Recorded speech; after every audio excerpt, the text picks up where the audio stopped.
And the fourth item I found that really is the secret of jazz trombone is doodle tonguing. I'm sure you've heard of it. Maybe you're having some challenges with it. It's not a simple concept. Either is double tonguing or triple tonguing. The key, you got to practice it, like isolate it every day. Get the Arbenz book and start working on it. The thing that's different about doodle tonguing is it allows you more of a smooth, because double tonguing can be, and there's smooth double tongue also, which I was never that good at. Daga, daga, daga, daga, da. I quickly learned kind of early college that the doodle tonguing was going to help me do what I wanted to do and sound more like Carl Fontana, right? So essentially, doodle tonguing is 4 syllables. And if you haven't heard of Bob McChesney, you should go look him up right now. He is one of the best trombone players in the world. He has the most fabulous technique. And early on, he was asked continually of how he could play so clean, so he wrote a book on it. And I can't believe it's already been like 25 years, I think, where he wrote this, the Doodle Studies book. I'll put the link to go buy that on this page, because every trombone player should have that. He's given it a lot of thought, and he's come up with 4 syllables. So it's basically your normal tongue, you know, for the starting the note would be da. Kind of a nice legato tongue. Instead of ta, you're going da. The second syllable, which is really kind of challenging, is the ul. So it's the doddle, doddle, doddle. And it's basically, that's when the air is passing around the tongue and your tongue is up in the top of your mouth. So it's da, doddle, loddle, loddle.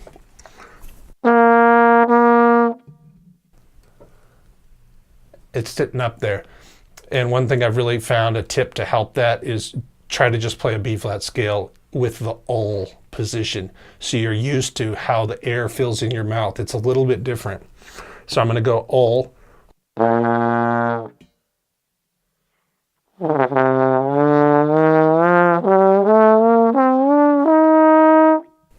So I have a pretty open sound even when I'm in that position, and that's kind of key.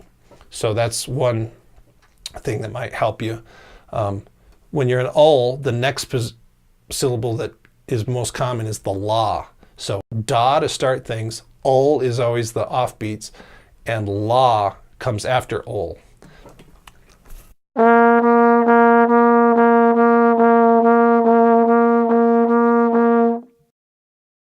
That could take some work, and Bob has laid this out beautifully in his book, along with a CD, so that you can hear him do it, and he's thought about the progression of it. So I'm rushing through things here just to let you know that it's out there and you should check that out. He's perfected it.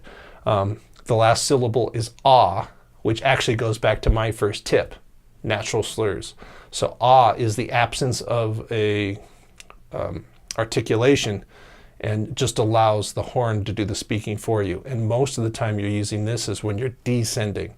A lot of times when you're coming down, you can let the horn tongue it for you. So like, I went da, ah, and both sound just as clear and the same, right?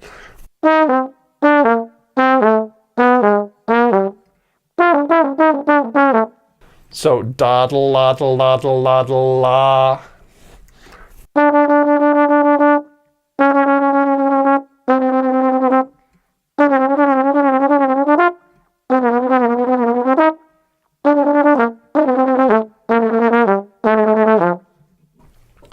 It takes a while to get things to speak. So same old thing, slow repetition. If you haven't been working on doodle tonguing, get a nice start on it and keep it up every day, and you'll find that it really starts to get better.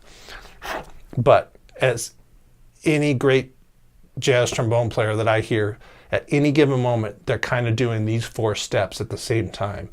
And it is the only way that I've found that allows you to compete and be in the groove with sax players and trumpet players, right? So anthropology, you'll notice Well, first of all, that the Omnibook bass clef is written an octave too low. You would just never play the head down there.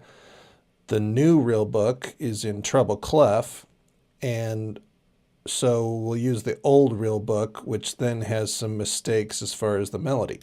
So it's a good lesson in jazz to just know that you should probably always learn the head and melody from the recording.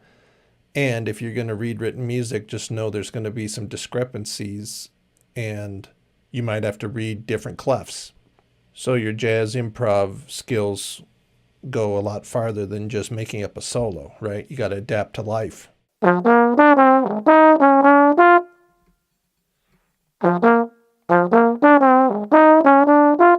I'm ghosting, I'm natural slurring.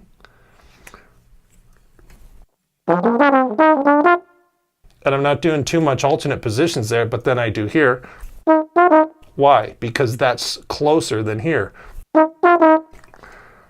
Then notice fourth position D, natural slur.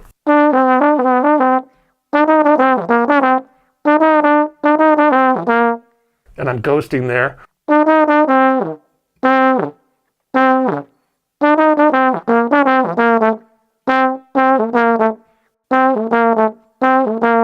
Blowing off that first A. Because it grooves, I don't miss it.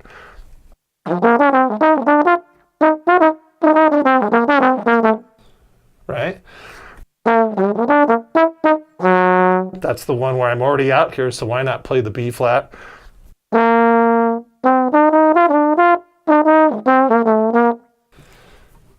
Does that take a second to get used to it? Of course it does. Slow repetition. So if you're having a difficult lick in your jazz band music that always sounds rough, only play that. My video on 2 minutes, power of 2 minutes. Concentrate only on that several times a day for 2 minutes straight. And you'll start to notice, oh, I can play a B flat in fifth position. And that reduces the movement of my slide. And oh yeah, I could natural slur that. And maybe I'll blow off that note so that I don't have to worry about it and trying to get all the way out to fifth for an F sharp. Who cares about the F sharp? Don't play it. It's more important to stay in time. So hopefully these 4 tips can kind of get your mind rolling, and you'll probably have questions. So feel free to, of course, email me. Good luck, get practicing, and we'll see you next time.